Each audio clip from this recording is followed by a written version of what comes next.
السلام عليكم ورحمة الله وبركاته حبايبي، عساكم طيبين إن شاء الله وبخير. اليوم هنسوي معكم صينية بطاطس بس بطريقة مختلفة، يعني بالدجاج. أول شي عندي هنا فلفل أسود وكمون وكركم وشوية بابريكا. خلاص، الحين أصب عليها شوية زيت عشان بس ندعكها معاكم كذا عشان يدينا. ونضيف عليه كمان فلفل رومي، بصل أخضر، فلفل حار.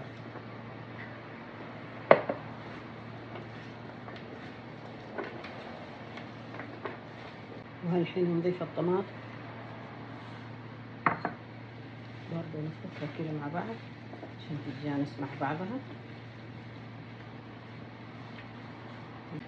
وهذا عندي الدجاج مقلي جاهز يعني، بس مش مستوي، يعني قليته بس ما استوى.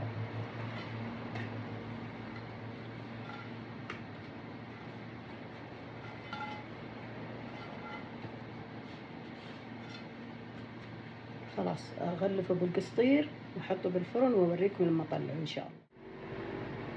وهذه صينية الدجاج مع البطاطس والبصل، ان شاء الله تعجبكم حبايبي، ولا تنسون دعم القناة.